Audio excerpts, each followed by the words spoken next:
बोलो। लोग कहते हैं महाराज जी बेटा नहीं होगा तो आग कौन लगाएगा। अरे भैया आग की चिंता क्यों कर रहे हो, आजकल तो मशीनें आ गई, आग की जरूरत ही नहीं है।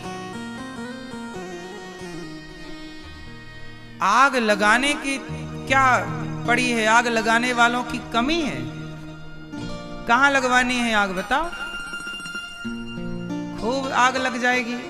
इसलिए बेटा आग लगाने के लिए जो मानसिकता बना रखी है कि बेटा काहे के लिए, बोले चिता पे आग लगाने के लिए नहीं, बेटा केवल इसलिए हो कि इस बेटे से राष्ट्र का कल्याण हो, देश का कल्याण हो, समाज का भला हो। यदि आपके बेटे से समाज का भला नहीं हुआ आपके, अच्छा अब सुनो, हमारे पास ना 290 वृद्ध माताएं रहती हैं वृंदावन में गौरी गोपाल आश्रम में।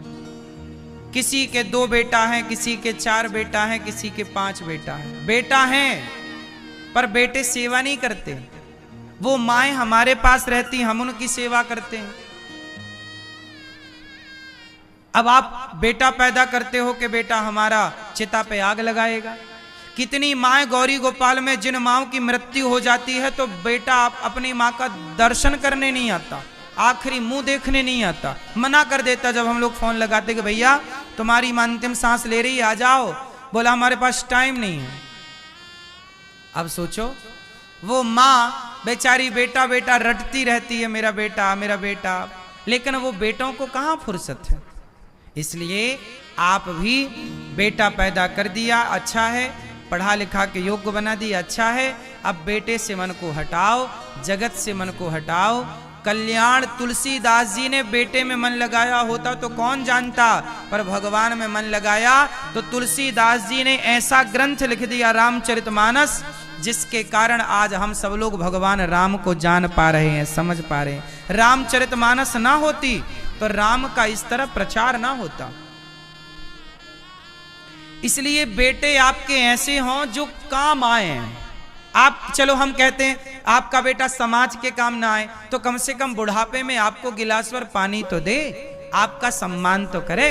बेटा ऐसे हों कि बुढ़ापे में आपकी सेवा कर लें, चलो भाई और किसी की ना करें। लेकिन आज समाज में ऐसी संतानें हैं जो खुद के माँ बाप को भी सहारा देने को तैयार नहीं है। इसलिए बेटा कैसा हो, देखो जरूरी नहीं है कि बेटा गर्भ से आपके पैदा हो फिर आप कहो कि ये मेरा बेटा है, नहीं। मैंने बहुत सारी स्त्रियों को देखा है, बहुत लोगों को देखा है। सुनो, आप माँ हो ना, एक बेटे को पैदा करती हो, 4 बच्चों को पैदा करके पाल पोस के बड़ा करती हो। एक ये है कि आप माँ बन के चलो पाल पोस के बड़ा करो, लेकिन एक और तरीका है, क्या, जिसका बेटा नहीं है उसे क्या करना है। और ये बात उनके लिए भी है जिनके बेटे हैं। सुनो, आपके यदि 2 बेटे होंगे ना, 4 बेटे होंगे ना, तो आप पूरी जिंदगी उन 2-4 बेटों के लिए ही जियोगी और 2-4 बेटों में ही मर जाओगी। और उन बेटों को सारी जमीन जायदाद आप देके मर जाएंगे, क्या पुण्य मिला। बच्चों को जमीन जायदाद तो दो, कौन लेगा, वही तो लेंगे। लेकिन जमीन जायदाद लेने के पहले बहुत अच्छे संस्कार दे दो बच्चों को। कैसे संस्कार, ऐसे संस्कार दो कि आपका बेटा केवल अपने, देखो हित अनहित पशु पक्षियों जाने। अपने बेटे का पेट भरना तो कुत्ता भी जानता है, अपने बच्चों का पेट भरना तो चिड़िया भी जानती, चिड़िया भी जाती है और घोंसलों में बच्चों के लिए दाना लाती है और उसके मुंह में डालती है अपने बच्चे के। तो बताओ, कुत्ता बिल्ली पशु पक्षी भी ना अपने बच्चों का पेट भर रहे हैं, लेकिन भगवान ने हमें मनुष्य बनाया है। आओ हम मनुष्य बन के कुछ और काम करें। क्या काम करें, केवल अपने बच्चों तक सीमित ना रहें, आओ हम समाज की सेवा करें, अपने राष्ट्र की सेवा करें।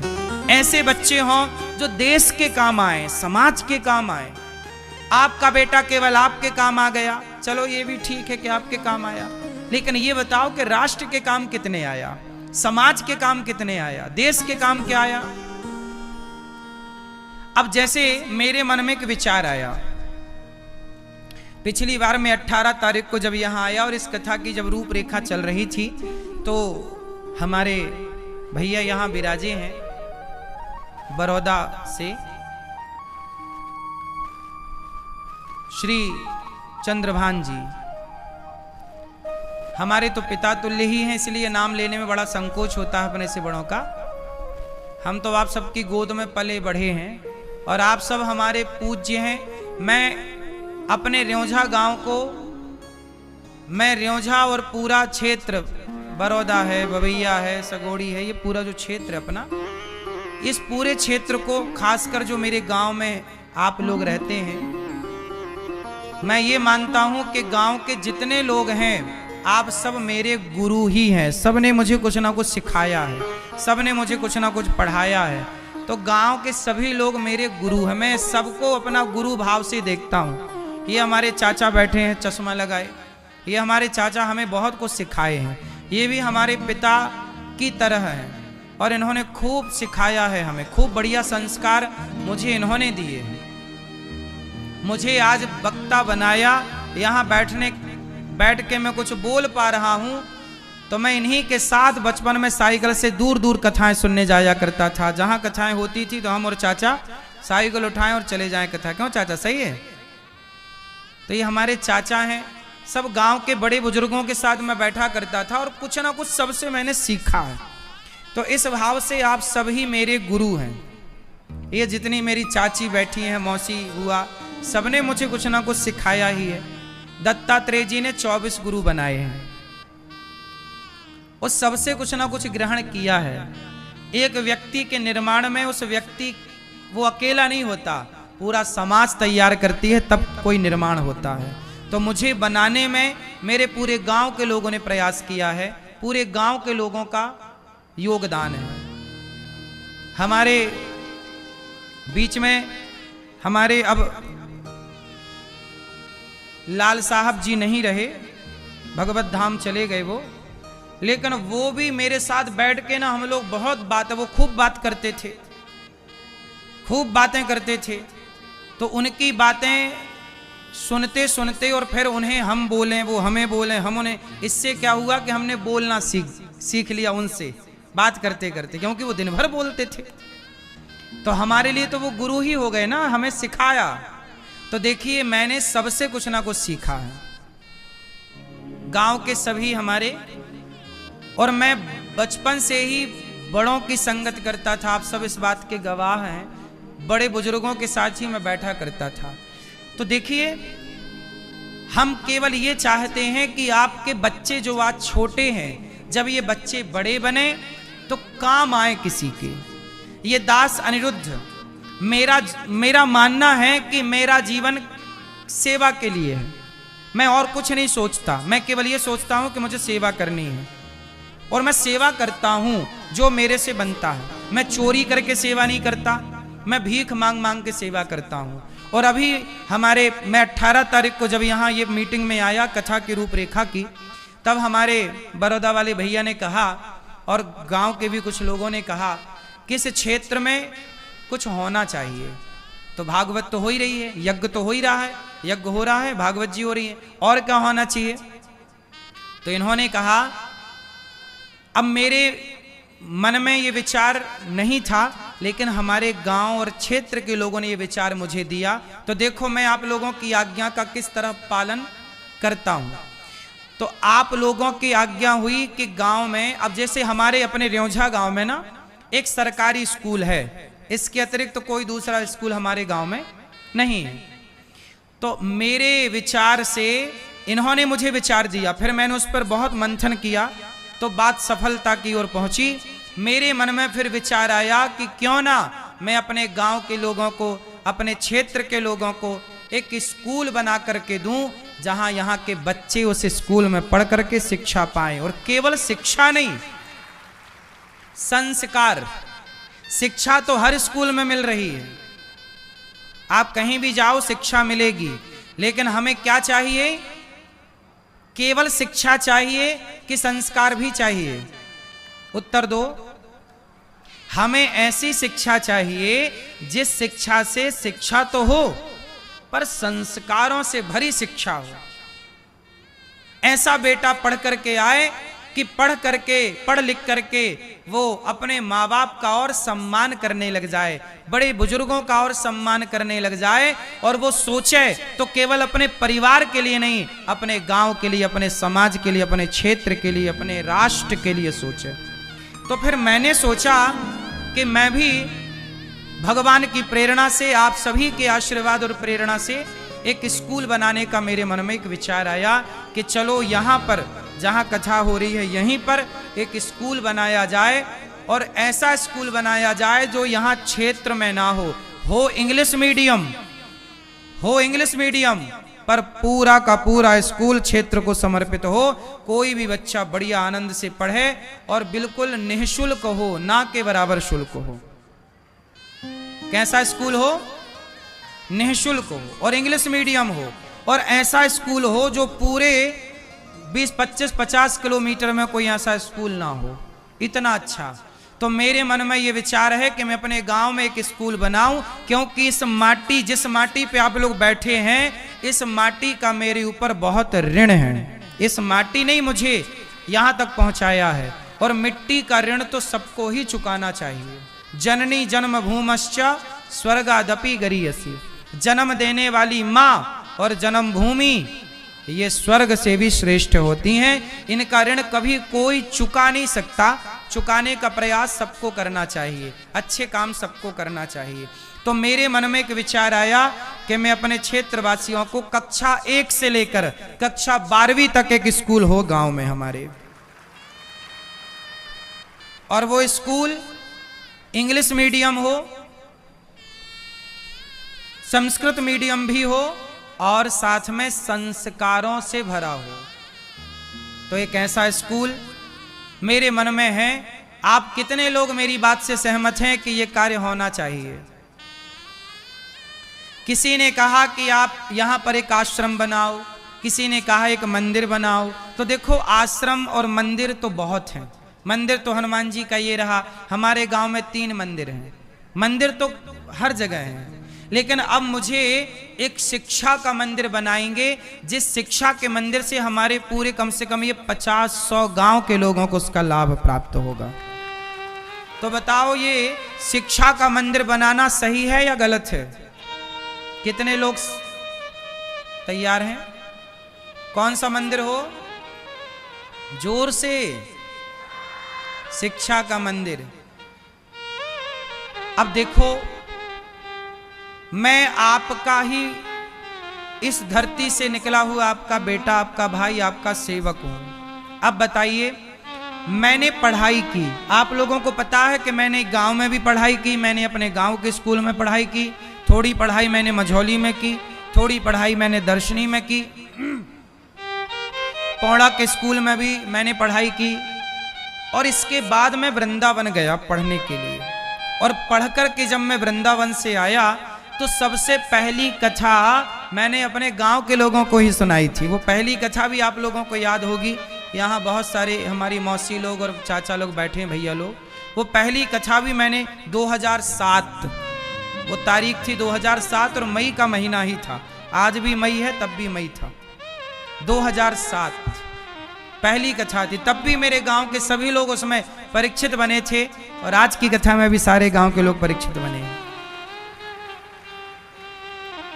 तो आप सब लोग देखिए, मैं पढ़ कर के वृंदावन से जब आया और आपको कथा सुनाई, और फिर मैंने वृंदावन में और वृंदावन के साथ साथ पूरे भारत में जितना बन पड़ा धर्म का, सनातन की संस्कृति का मैंने प्रचार, जितना मेरी क्षमता उतना भगवान ने जितना कराना था उतना कराया। आज वृंदावन में गौरी गोपाल आश्रम में 290 वृद्ध माएं तो रहती हैं। 30,000 लोग नित्य प्रसाद पाते हैं गौरी गोपाल जी की रसोई में। पूरे भारत की सबसे बड़ी रसोई गौरी गोपाल जी की रसोई है। कोई भी आओ, 24 घंटे चलती है। हम यहाँ बैठे हैं तो भी वहाँ भोजन प्रसाद ही चल रहा है। आप में से कितने लोगों ने गौरी गोपाल की सेवाओं को देखा है? वृंदावन कितने लोग आए हैं? कितने लोगों ने दर्शन किया है? इतने लोगों ने देखा है। अब मैंने सोचा कि वृंदावन में तो सेवाएं चल रही हैं, अब मेरी जन्मभूमि रेौझा में भी एक सेवा हो और यहाँ एक स्कूल बना करके यहाँ के क्षेत्र के लोगों को मैं समर्पित करूं और यहाँ शिक्षा की सेवा चालू हो। अब देखो, जब मैं पढ़ने वृंदावन गया और पढ़ करके आया तो देखो, अपने बेटों के बारे में सोचना बड़ी बात नहीं है, अपने परिवार के बारे में सोचना बड़ी बात नहीं है। मैं तो ये कहता हूं कि आप राष्ट्र के बारे में, समाज के बारे में सोचिए। और एक विश्वास से मैं कहता हूं कि जो व्यक्ति किसी और के बारे में सोचता है ना, फिर भगवान उसके बारे में सोचते हैं।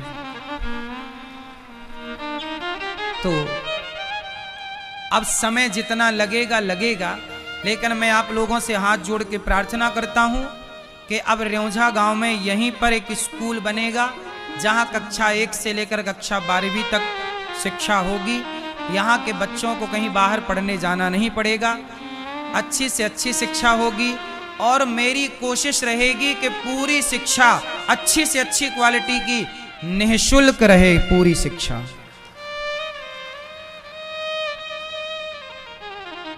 पूरी की पूरी शिक्षा प्रणाली हम भीख मांग मांग करके समाज की सेवा करेंगे। हम इस बात को समझते हैं, आप लोगों ने जीवन में बहुत सारे उतार चढ़ाव देखे होंगे, लेकिन मेरा मानना है कि देखो, पूरा खेल शिक्षा का है। जिस व्यक्ति की जितनी अच्छी शिक्षा होती है, जितना अच्छा संस्कार होता है, वो व्यक्ति उतना अच्छा बनता है।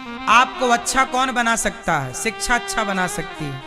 आपको आगे कौन ले जा सकता है? शिक्षा आपको आगे ले जा सकती है। इसलिए समाज में बहुत अच्छी शिक्षा की जरूरत है।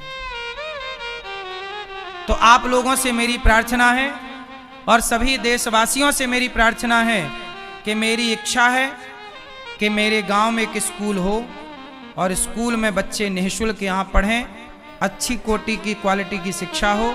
तो ये सारा काम तब होगा जब आप सबका सहयोग होगा, क्योंकि आप सबके सहयोग से यहाँ एक स्कूल बनेगा जिसका नाम होगा गौरी गोपाल गुरुकुल। जिसका नाम क्या होगा? गौरी गोपाल गुरुकुल। और उस स्कूल में आप लोग जब सहयोग करेंगे तो वो तैयार होगा। पहले तो बिल्डिंग बनेगी, फिर उसमें फिर अब कागजी कार्यवाही तो हमने चालू भी कर दी। हमारे को 18 तारीख से हमारे भैया जी ने कहा, मैंने उसी दिन से स्टार्ट कर दिया काम। आज तो यहाँ का अब नक्शा भी बनने की तैयारी है कि गुरुकुल बन के कैसा दिखेगा, कैसा रहेगा, कैसे कितने उसमें बच्चों के कैसे कक्ष रहेंगे। तो आप लोगों से मेरी प्रार्थना है कि यहाँ बच्चों के क्लास रूम बनेंगे, जहाँ एक बच्चा नहीं 50, एक क्लास रूम में 50 बच्चे बैठ के पढ़ेंगे। ऐसे रूम 50 होंगे, ताकि क्षेत्र में इतना बड़ा स्कूल हो कि कम से कम 3-4 हजार बच्चे एक साथ यहाँ पढ़ सकें। तो आप लोग जब सहयोग करेंगे तब यहाँ पर ये सारे काम संपन्न होंगे, स्कूल बनेगा। अभी वृंदावन में गौरी गोपाल गुरु रहा है। आप लोगों से मेरी प्रार्थना है कि यहाँ जो अखंड रसोई चल रही, अन्य क्षेत्र कोई भी, यहाँ देखो अखंड लंगर भंडारा चल रहा, कोई भी आए सबको पेट भर भोजन। आप भी इस अन्य क्षेत्र में सहयोग जरूर करें और आप जरूर इस कार्य से जुड़ें अन्नदान के। हमारे श्री राजेश असाटी जी हैं, इन्होंने 7 दिन यहाँ जितना भी आटा लगेगा, इन्होंने बोल दिया कि हम अपनी तरफ से आटा का दान करेंगे, जितना भी आटा लगेगा। तो आप भी यहाँ चावल का दान कर सकते कि भाई जो चावल हो आपकी तरफ से, तेल का, घी का, शक्कर का, जो आपसे बने सहयोग करिएगा। प्रिय भक्तों, आप लोगों से मेरी प्रार्थना है, जितने भी मेरे क्षेत्रवासी हैं, आप सभी लोग वृंदावन जरूर आइएगा और वहां की सेवाओं को अपनी आंखों से जरूर देखिएगा। आत्मदेव जी महाराज का क्या हुआ? पुत्र नहीं होने के कारण रोए। संतों ने कहा कि पुत्र मिलेगा, ये फल लो अपनी पत्नी को खिलाना। आत्मदेव जी ने अपनी पत्नी धुंधली को फल दिया। फल लेकर के वो गए, अपनी पत्नी को दिया, पर पत्नी ने फल खाया नहीं। पत्नी ने गाय को फल खिला दिया। तो गाय को एक बच्चा हुआ, नाम रखा गौकर्ण। और धुंधली कि बहन को एक बेटा हुआ, बेटे को पैसे से खरीद लिया, क्या नाम रखा? धुंधकारी। अब दोनों बच्चे बड़े हो गए। गौकर्ण पंडितो ज्ञानी धुंधकारी महाखला। गौकर्ण जी बड़े विद्वान हो गए और धुंधकारी कैसा हुआ? महान दुष्ट हो गया। गौकर्ण जी बड़े विद्वान हो गए। एक दिन क्या हुआ कि धुंधकारी ने अपनी माँ से कहा कि पैसे दो। माँ ने दे दिया। फिर पिता से धुंधकारी ने कहा पैसे दो। पिता ने मना किया कि तूने तो सारा गलत कामों में पैसा खर्च कर दिया। जब पिता ने पैसा देने से मना कर दिया तो धुंधकारी ने अपने पिता को मारा डंडों से। देखो, एक आदमी वो है जो बेटा के लिए रो रहा है और एक आत्मदेव जी हैं जो बेटा मिल गया तो रो रहे हैं। कैसा क्यों मिल गया? ये डंडे से मारता है। बेटा हो तो लायक हो, नालायक बिल्कुल ना हो। सही है कि गलत है? बेटा पूत सपूत हो, कुपूत ना हो। सपूत होगा तो वो पूरे परिवार को तार देगा, कुपूत होगा तो और घोर नरक की ओर ले जाएगा। इसलिए जननी जने तो भक्त जने, या दाता या सूर, या से तो बंध्या भली काहे गवावे नूर। बेटा हो तो योग्य ही हो, लायक हो। इसलिए धुंधकारी ने जब मारा आत्मदेव जी को तो आत्मदेव जी रोए। तब गौकर्ण जी ने उपदेश दिया, देहे स्थिमांस रुधिरे विमतिम त्यजत्वम, जाया सुतादिषु सदा ममतां विमुञ्च, पश्यानिशं जगदिदं क्षणभङ्गनिष्ठं, वैराग्यरागरसिको भव भक्तिनिष्ठम्। धर्मं भजस्व सततम त्यज लोक धर्मान। गौकर्ण जी कह रहे हैं पिताजी, धर्मम भजस्व सततम, ये शरीर की आसक्ति छोड़ दो। आप कह रहे हो ये बेटा मेरा, आप कह रहे हो ये पत्नी मेरी। अरे भैया छोड़ो पत्नी पति को, ये बताओ। अच्छा आप सब लोग मेरे प्रश्न का उत्तर दो। बताओ शरीर में वो कौन सा अंग है जो आप ये कह सकें दावे से कि ये मेरा है? बताओ शरीर में वो कौन सी जगह है जिसको आप दावे से कह सकते हैं कि ये मेरी है? शरीर में क्या आपका है? बताओ। आंखें आपकी हैं? यदि आंखें आपकी हैं तो कम दिखने लगा, रोका क्यों नहीं? कान आपके हैं तो सुनाई कम पड़ता है, रोका क्यों नहीं? पांव आपके हैं तो घुटनों में दर्द हो गया, रोका क्यों नहीं? शरीर आपका नहीं है साहब। अच्छा बताओ ये जो शरीर है ये आपका है? यदि आपका है तो अंधा हो गया क्यों? कहो कि बेटे ने धोखा दिया, आपने मन लगाया, यही गलत था। इसलिए क्या करो? सेवा कथा रसमहो नितराम पे वत्वम। पिताजी अब एक काम करो, सेवा करो। क्या करें भैया? जोर से सेवा, सेवा करो। जो व्यक्ति सेवा करता है वो व्यक्ति सुखी है। किसकी सेवा करें? गाय की सेवा करो, माता पिता की सेवा करो, गुरुजनों की सेवा करो और सेवा करना सीखो। ये दास अनिरुद्ध, हम केवल सेवा करना जानते हैं, हमें कुछ नहीं आता, केवल सेवा करना आता है। और सेवा के बल पर ही आपके बीच में भगवान ने बिठा रखा है। सेवा में बड़ी ताकत है। बताओ लक्ष्मण जी ने क्या किया राम जी की? बोलो। हनुमान जी ने क्या किया? जटायु जी ने सीता माँ के लिए प्राणों की बलि दे दी। क्या था वो? सेवा ही तो थी। रावण ले गया, चिल्ला रही हैं सीता माँ बचाओ, कोई ना बचाया। लेकिन जटायु पक्षी होकर दौड़ पड़े, रे रे दुष्ट ठाण किन होई, खड़ा हो जा दुष्ट, मेरी सीता को हाथ लगाता है। एक जटायु ने पक्षी होकर अपने धर्म का पालन किया। एक जटायु ने पक्षी होकर एक माता की रक्षा की, सेवा की। यदि जटायु पक्षी होकर सेवा कर सकते हैं तो हम मनुष्य होकर सेवा क्यों नहीं कर सकते मेरी मां? और सेवा, सेवा ये नहीं कि मैं इसकी करूंगा इसकी नहीं, सबकी करो। सोचिए वृंदावन में गौरी गोपाल आश्रम में माताएं रहती हैं, वहां सभी माताएं रहती हैं। कोई ब्राह्मण माँ है, कोई क्षत्रिय माँ है, कोई वैश्य माँ है, कोई शूद्र माँ है। मैंने आज तक किसी माता से जाति नहीं पूछी कि तुम्हारी जाति क्या है। माता की क्या जाति होगी, माता तो माता है। मैंने सबके पांव दबाकर सबकी सेवा की है।